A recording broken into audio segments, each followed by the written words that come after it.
नमस्कार दर्शक बंधु मु आज यही वीडियो रे आपण मानू कहवाकू जाउछि बरकोली आचार किपरि प्रस्तुत करंती। जदि आपण माने केही चैनल रे नुआ थांती चैनल को सब्सक्राइब करंतु एवं पाखरे आसुथिबा बेल आइकन टी ऊपरे प्रेस करी पुनी ऑल नोटिफिकेशंस ऊपरे क्लिक कर दियंतु। ताहेले एमिति जहा भी किछि नुआ नुआ रोसई संबंधी वीडियो अपलोड करी सर्वप्रथमे आपण माने देखिबाकू पाई परिबे एवं चैनल को यथेष्ट मात्रा रे लाइक शेयर करबाकू मध्य भूलिबेनी।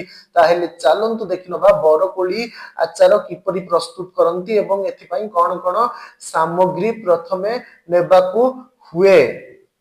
आवश्यक सामग्री बरकोली पाचिला अधा किलो,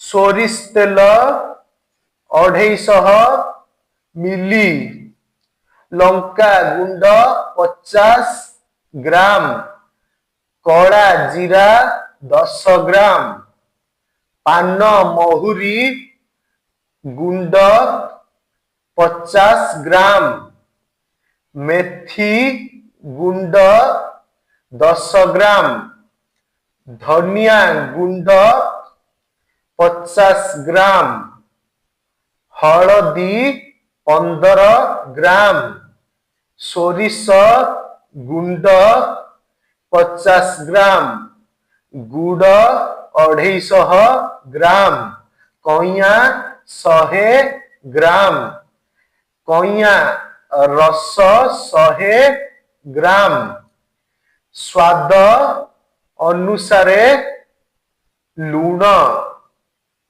प्रस्तुति प्रणाली बरकोली को धोई लूण गोलाई 2 दिन खरारे सुखी गला परे कइया रस गोलाई 3 दिन खरारे सुखांतु।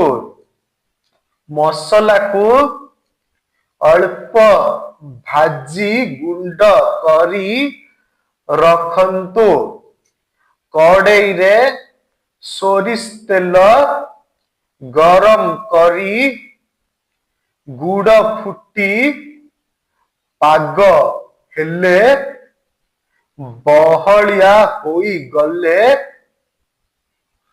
कोली पकाई मसला गुंड देई गोलाई